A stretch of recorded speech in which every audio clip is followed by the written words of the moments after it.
नमस्कार दोस्तों, मैं रोहन शर्मा स्वागत करता हूं सभी का आपके अपने चैनल ज्योतिष एंड वास्तु में। कैसे हैं आप सभी? आज हम यहां पर बात करने वाले हैं एक बहुत ही ज्यादा इंपॉर्टेंट टॉपिक के बारे में। 500 सालों का इंतजार खत्म हो गया। 500 सालों के इंतजार के बाद वो एक क्षण आ ही गया जिसका हम बेसब्री से इंतजार कर रहे थे। प्रभु श्री राम जी को उनकी जगह मिल गई और प्रभु श्री राम जी की मूर्ति की स्थापना हो गई, प्राण प्रतिष्ठा हो गई और साथ ही साथ हम सभी ने रामोत्सव के इस त्योहार को बहुत अच्छे से सेलिब्रेट भी कर लिया। एंड डेफिनेटली हर भारतीय आज अपने आप को गौरवान्वित महसूस कर रहा होगा, अपने आप को खुश महसूस कर रहा होगा। हमारी सुबह भी प्रभु श्री राम के साथ शुरू हो रही है और हमारी शाम भी प्रभु राम के साथ ही यहां पर देखने को मिल रही है। तो एक अलग ही माहौल यहां पर देखने को मिल रहा है। हालांकि कुछ लोगों का प्रधानमंत्री मोदी जी का सम्मिलित होना अच्छा लगा, तो कुछ लोगों का उनका सम्मिलित होना अच्छा नहीं लगा। दोनों तरह की प्रतिक्रिया यहां पर दी जा रही है और कुछ लोग बहुत ज्यादा अच्छी बातें कर रहे हैं तो कुछ लोग अपने विचार कुछ गलत तरीके से भी रखने की कोशिश कर रहे हैं। हालांकि हमारे इस वीडियो का मकसद, एक हाथ जोड़कर निवेदन कर रहा हूं, मैं आपको जो चीजें बताने वाला हूं इसका किसी भी पर्टिकुलर पार्टी से कोई लेना देना नहीं है, इसका किसी और चीज से कोई लेना देना नहीं है। प्रभु श्री राम जी की जब प्राण प्रतिष्ठा हो रही थी, उस पर्टिकुलर सेकंड को काउंट करके, उस पर्टिकुलर मूवमेंट को काउंट करके जो एक कुंडली बनी है और उस कुंडली के माध्यम से जो कैलकुलेशंस निकल रही हैं, वो मैं आप सभी को बताने की कोशिश कर रहा हूं। इस बात का ध्यान रखिएगा, मेरे शब्दों को गलत ना लें और मेरी बातों को गलत तरीके से प्रेजेंट करने की कोशिश ना करें। मैं जैसा बोल रहा हूं वैसा समझने की कोशिश करिएगा, क्योंकि मैंने आप सभी को पहले भी कहा था कि जब प्राण प्रतिष्ठा हो रही होगी उस पर्टिकुलर सेकंड को मैं काउंट करके एक कुंडली बना करके आप सभी को बताऊंगा कि यह भविष्य को लेकर के क्या दिखाती है। आप सभी को मैंने जब मुहूर्त कुंडली बताई थी, बहुत सारे लोगों ने मुहूर्त पर भी अपनी अपनी प्रतिक्रियाएं दी है। बहुत सारे लोगों ने मुहूर्त में भी जोड़ तोड़ के अच्छा और खराब बता करके सारी चीजें एक्सप्लेन करी। मैंने बहुत क्लियरली आप सभी को एक्सप्लेन किया था कि मुहूर्त और ज्यादा अच्छा हो सकता था, ये मुहूर्त बहुत ज्यादा अच्छा नहीं कहा जा सकता, ये एक ओके मुहूर्त ही कहा जा सकता है। इसके अलावा प्राण प्रतिष्ठा में भी क्या प्रोसेस फॉलो किया, क्या प्रोसेस नहीं फॉलो किया, उसके ऊपर हम अभी बात नहीं करेंगे। हमारा मकसद जो है, प्राण प्रतिष्ठा होते समय जो मंत्रोच्चारण किया जा रहा था, उस समय की कुंडली, जिस समय प्राण जागृत किए जा रहे थे, उस समय की कुंडली क्या लेकर के आ रही है, वो मैं आप सभी को यहां पर बताने की कोशिश कर रहा हूं। मैंने आप सभी को पहले भी कहा था कि प्राण प्रतिष्ठा के समय जो कुंडली, मुहूर्त कुंडली जो पहले दी गई थी, उसमें जो संकेत दिख रहे हैं, वो संकेत ये दिखाते हैं कि 8 दिन बहुत ज्यादा महत्वपूर्ण है। उत्तर दिशा में और उत्तर भारत में किसी तरह का कोई बड़ा हादसा नहीं होना चाहिए, कोई घटना नहीं होनी चाहिए। अगर होती है तो उसकी कैलकुलेशंस हम बाद में करेंगे। अभी भी मैं 8 दिनों का इंतजार करूंगा और देखूंगा कि क्या क्या हो रहा है। बट एक चीज जो आप सभी ने देखी होगी, महसूस करी होगी कि स्थापना के तुरंत बाद ही, कुछ ही घंटों बाद ही, 2 बड़ी घटनाएं जो कि देखने को मिल रही, मीडिया में, न्यूज में या यूट्यूब पे देखने को मिल रही है। उसमें से पहली घटना है भूकंप के झटके लग जाना। चाइना में भूकंप आया और इंपैक्ट दिल्ली तक देखने को मिला। और दूसरा, अयोध्या में ही एक आग का लगना। ये आग सच है झूठ है ये मुझे नहीं पता, बट जिस तरह का न्यूज मेरे व्हाट्सएप पे मैसेज में आया वो मैंने आप सभी को बोलकर बताया है। अगर आप सभी को भी इसके बारे में कोई भी जानकारी है तो आप मुझे बता सकते हैं। अब हम बात कर रहे हैं यहां पर कि किस तरह से वो कुंडली 22 जनवरी 2024 12:30 एग्जैक्ट वो समय था जब प्राण प्रतिष्ठा का समय, देखिए प्राण प्रतिष्ठा का मुहूर्त जो था वो 12:29 और 8 सेकंड से शुरू हो चुका था। बट एग्जैक्ट मूवमेंट की जब मैं बात करूं तो जो टाइम मैंने नोट किया हुआ है वो 12:30 का समय यहां पर दिखाता है। और 12:30 अयोध्या का समय जब मैं कुंडली यहां पर बनाता हूं और उस कुंडली की विशेषता आपको बताता हूं कि क्या कुछ निकल के आता है, उम्मीद करूंगा कि आप समझेंगे। एक चीज जो इस प्राण प्रतिष्ठा की कुंडली से निकल के आती है, ये बहुत बहुत अच्छी चीज जो दिखाई देती है कि ये मैंने आपको पहले भी कहा था और अभी भी कह रहा हूं कि अयोध्या के लिए सौभाग्य लेकर के आ रहा है। अयोध्या के लिए सौभाग्य लेकर के आ रहा है और डेफिनेटली उत्तर प्रदेश के लिए भी बहुत ही ज्यादा प्रॉस्पेरिटी लेकर के ये समय आ रहा है। तो एक चीज तो ये क्लियर है कि इस कुंडली का राज्य की प्रतिष्ठा से बहुत ज्यादा महत्व बनेगा। डेफिनेटली ये तो आएगा ही आएगा और राज्य को फायदा भी मिलेगा। अयोध्या की कायाकल्प ऑलरेडी हो चुकी है और होते हुए दिखाई देगी एंड अयोध्या के लोगों को भी इसका फायदा मिलेगा। तो ये भी चीज बड़ी क्लियर तरीके से दिखाई देती है।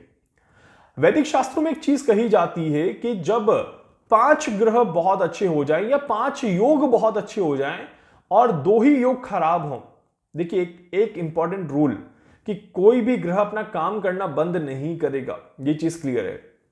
अच्छे ग्रह अपना प्रभाव देंगे और खराब ग्रह अपना प्रभाव देंगे। कोई भी ग्रह प्रभाव देने से नहीं रोक सकता अपने आप को। बस डिफरेंस सिर्फ इतना सा है कि अच्छे ग्रहों का प्रभाव खराब ग्रहों के प्रभाव को दबा देगा और उसकी वजह से अच्छाई हमेशा कहीं ना कहीं आगे बढ़ जाएगी।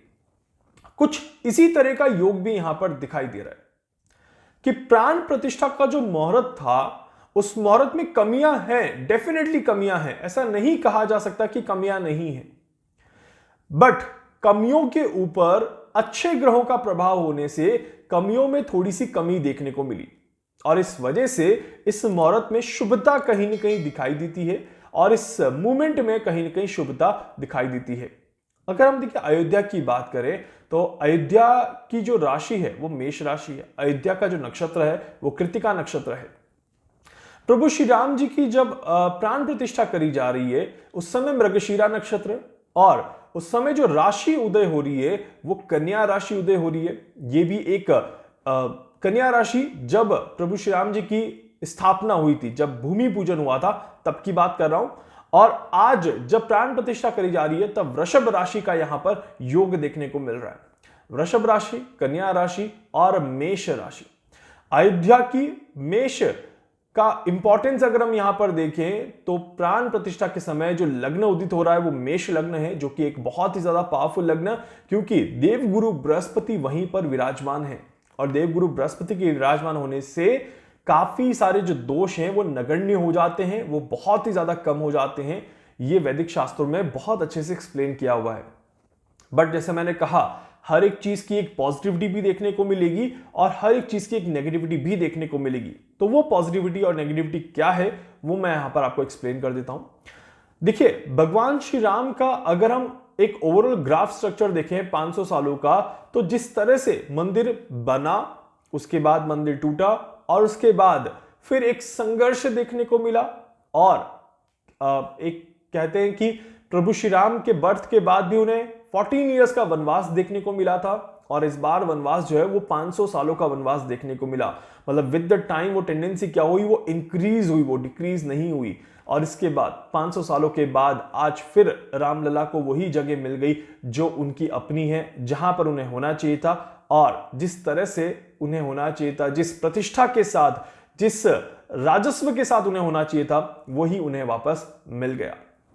यहीं पर अगर देखें तो भारत की कुंडली को भी जब मैं इसके साथ कनेक्ट करता हूं तो भारत के लिए भी ये एक अच्छे योग यहां पर बनाता है, भारत के लिए भी प्रॉस्पेरिटी लेकर के आता है और भारत के लिए भी कहीं ना कहीं आप कहेंगे कि पॉजिटिविटी देखने को मिलेगी। परंतु भारत के उत्तर पश्चिम दिशा के लिए यह समय थोड़ा सा कष्टकारी भी दिखाई देगा और इस समय में अगर हम देखें तो थोड़ी सी परेशानियां भी देखने को मिलेगी। इस तरह के योग बहुत ज्यादा स्ट्रांग बनते हैं। इस वजह से ही कहीं ना कहीं हमें भूकंप का झटका एक शुरुआती तौर पर देखने को मिला एंड मुझे लगता है आगे और भी परेशानियां अभी देखने को मिलेंगी। ये चीज भी क्लियरली दिखाई देती है। यहीं पर जब हम उत्तर प्रदेश की कुंडली को देखते हैं तो उत्तर प्रदेश की कुंडली में आज की डेट में अगर देखा जाए तो लक्ष्मी योग पूरी तरह से एक्टिवेटेड है, या फिर आज की डेट से ना कह करके 2021 से ही कहूं तो लक्ष्मी योग पूरी तरह से एक्टिवेटेड चल रहा है। इस वजह से उत्तर प्रदेश की भी प्रतिष्ठा धीरे धीरे बढ़ते हुए नजर आ रही है। परंतु उत्तर प्रदेश की कुंडली अगर देखा जाए तो वो स्ट्रगल के साथ ही दिखाई देती है। इसी वजह से उत्तर प्रदेश में ग्रोथ जो है वो शुरू से थोड़ी सी स्लो देखने को मिली। उत्तर प्रदेश में विवाद हमेशा देखने को मिले और इस वजह से उत्तर प्रदेश में धीरे धीरे ग्रोथ बढ़ते हुए नजर आ रही है। अयोध्या की वजह से उत्तर प्रदेश का नाम बढ़ा, प्रतिष्ठा बढ़ी और कहीं ना कहीं आप कह सकते हैं ग्रोथ भी देखने को मिल जाएगी। और अयोध्या की वजह से ही उत्तर प्रदेश के जो खराब योग हैं उसकी कुंडली में वो भी कहीं ना कहीं थोड़े से कम होते हुए नजर आएंगे। अब ऐसे में अगर देखा जाए तो विवादों से उत्तर प्रदेश कभी भी दूर नहीं रह पाएगा, यह चीज पूरी तरह से क्लियर दिखाई देती है। अब स्पेसिफिकली अगर अयोध्या की बात करें और उस कुंडली से अयोध्या के योगों की बात करें तो एक चीज जो दिखाई देती है कि आने वाले 6 से 7 महीने का जो समय रहेगा, या फिर ये कहूं कि 1 फरवरी 2025 तक का जो समय रहेगा, इस समय तक में अयोध्या में आप कह सकते हैं कि मंदिर की प्रतिष्ठा, मंदिर का सम्मान, मंदिर का जो एक औहदा है वो बढ़ता हुआ नजर आएगा। बड़े बड़े दान मंदिर को देखने को मिलेंगे, बड़ी बड़ी प्रतिष्ठाएं मंदिर को देखने को मिलेंगी। और आने वाला, क्योंकि एक साल बनता है, हर साल की कुंडली बनती है, और आज से आने वाला एक साल अगर हम देखें तो मंदिर के लिए डेफिनेटली बहुत बहुत ज्यादा अच्छा समय यहां पर दिखाई देता है। पर उसके बाद अगर हम देखें तो थोड़ी सी खटपट, थोड़ी सी परेशानियां, थोड़ी सी नेगेटिविटी देखने को मिलती हैं। ये खटपट, परेशानियां और नेगेटिविटी क्या है उसको ध्यान से समझिए। 2025 और 2026 का जो मैं ग्राफ देख रहा हूं, 2025, 2026, मंदिर से कनेक्टेड लोग किसी वजह से परेशान रहेंगे। मंदिर से कनेक्टेड लोगों से मतलब है मंदिर के पुजारी जी हो सकते हैं या फिर मंदिर के ट्रस्टी हो सकते हैं। ऐसा भी हो सकता है कि ट्रस्टीज के बीच में कोई विवाद उत्पन्न हो जाए, तो वो भी पॉसिबल है। ट्रस्टीज के बीच में किसी तरह का कोई चेंजेस देखने को मिले, कोई नियम, कायदा या कानून चेंज होता हुआ नजर आए, या फिर पुजारी बदल दिए जाएं, या कुछ बदलाव यहां पर क्लियरली दिखाई देता है। इस तरह की योग बन रहे हैं। यह बात रहेगी 2025 और 2026 के समय की, जहां पर प्रभु श्री राम जी का जो ट्रस्ट है, जिस ट्रस्ट की वजह से सारी चीजें हो रही है, उस ट्रस्ट में डेफिनेटली कुछ बड़े बदलाव आपको देखने को जरूर मिलेंगे। और इस तरह की न्यूज हम सुनेंगे 2025-2026 के आसपास का समय जो रहेगा। एग्जैक्ट समय मैं अभी बता नहीं रहा हूं, पर 2025 के सेकेंड हाफ में 2026 का पूरा साल जो है वो इस तरह की कैलकुलेशंस दिखाता है। आगे मैं जब समय आएगा तब आपको और एग्जैक्ट बताऊंगा कि किस पर्टिकुलर मूवमेंट पर यह चीज होते हुए दिखाई देती है। इसके अलावा यहां पर देखा जाए तो 2028 अगर हम बात करें, फरवरी, मार्च, अप्रैल और मई 2028 तक प्रभु श्री राम जी के इस मंदिर का आप देखेंगे कि जो औहदा है, वो जो प्रभुत्व है वो बढ़ता हुआ नजर आएगा और मंदिर अपने आप को स्टेबल रखता हुआ नजर आएगा। उसके बाद थोड़ा सा समय जो है वो धीमा पड़ेगा, प्रसिद्धि में थोड़ी सी कमी आएगी या पैसों के उसमें थोड़ी सी कमी आएगी। इस तरह के योग यहां पर देखने को मिलते हैं। और यह वो समय रहेगा जो कुछ विवाद भी लेकर के आता है, खासकर 2030, 2031, 2030, 2031 के आसपास का समय जो रहेगा, या जब राहु बहुत ज्यादा प्रबल हो जाएगा, जब शनि थोड़ा सा वीक हो जाएगा और मंगल भी थोड़ा सा खराब होगा, 2029 से 2032 के बीच में इस मंदिर के आसपास की जगहों पर भी कोई कोई परेशानी देखने को मिलेगी। मंदिर में भी कहीं किसी तरह की कोई परेशानी देखने को मिल सकती है। इस तरह के योग यहां पर बनते हैं, या कोई आंदोलनकारी घटनाएं यहां पर देखने को मिले, तो इस तरह के भी योग यहां पर देखने को मिलते हैं। हालांकि वो समय भी बहुत दूर है, तब तक बहुत सारी चीजें परिवर्तित होंगी। उस समय को मैं और अच्छे से एक्सप्लेन करूंगा जब मैं उस समय पर पहुंचूंगा। तब तक ये जरूर है कि संघर्ष कहीं ना कहीं मंदिर के आसपास बना रहेगा। इस तरह के योग यहां पर बनते हैं। उसी तरह से अगर हम उत्तर प्रदेश की बात करें, क्योंकि मंदिर से ही सीधा सीधा कनेक्शन बन जाता है उत्तर प्रदेश का, और उत्तर प्रदेश की सरकार की भी बात करें तो फरवरी मार्च 2025 के बाद जब शनिदेव मेष राशि में मीन राशि में गोचर करेंगे, कुंभ राशि से निकलेंगे और मीन राशि में जैसे ही शनिदेव प्रवेश करेंगे, तो उत्तर प्रदेश की सरकार को भी किसी तरह की परेशानियों का सामना करना पड़ेगा। इस तरह के योग यहां पर बन रहे हैं। और सरकार के लोगों के बीच में किसी तरह का मतभेद हो जाना, या सरकार और मंदिर के लोगों के बीच में किसी तरह का मतभेद हो जाना, या सरकार में किसी तरह का बड़ा बदलाव हो जाना, इस तरह के संकेत यहां पर देखने को मिल रहे हैं।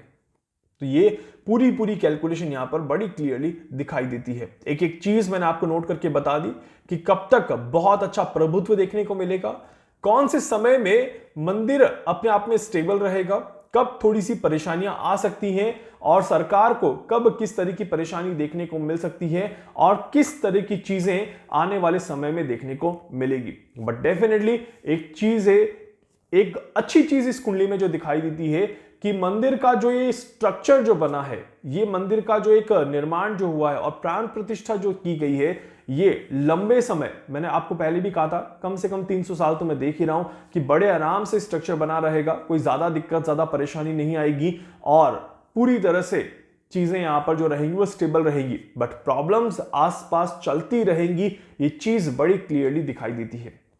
इसके अलावा और कई सारी कैलकुलेशंस हैं जो विद द टाइम मैं आपको बताऊंगा और बहुत सारी चीजें हैं जो कि आसपास चल रही हैं, समय में बनी हुई हैं और वो होने वाली हैं, वो भी मैं आपको एक्सप्लेन करूंगा। एंड अगर आपके पास भी आपका कोई रिसर्च है, अगर आपके पास भी आपका कोई एनालिसिस है और आप शेयर करना चाहते हैं तो आप हमेशा मुझे व्हाट्सएप पर मैसेज कर सकते हैं या कमेंट बॉक्स में अपने कमेंट लिख करके अपनी राय रख सकते हैं। उम्मीद करता हूं आप मेरे मैसेज को समझेंगे, मेरी कैलकुलेशंस को समझेंगे। ये किसी धर्म को लेकर के नहीं है, ये किसी पार्टी को लेकर के नहीं है और किसी की भावनाओं को आहत करने के लिए बिल्कुल भी नहीं है, इस बात का ध्यान रखिएगा। उम्मीद करता हूं आप सभी मेरी बात को और मेरी कैलकुलेशंस को ज्योतिष के ऊपर ही लेने की कोशिश करेंगे। वीडियो को लाइक कर दीजिएगा, चैनल को सब्सक्राइब कर दीजिएगा, बेल आइकन पे जरूर से क्लिक करिएगा। कुछ पूछना चाहते हैं, जानना चाहते हैं, अपने बारे में कुछ भी समझना चाहते हैं, आप मुझसे संपर्क कर सकते हैं। मैं पूरी कोशिश करूंगा आप सभी की हर संभव मदद यहां पर कर सकूं। धन्यवाद।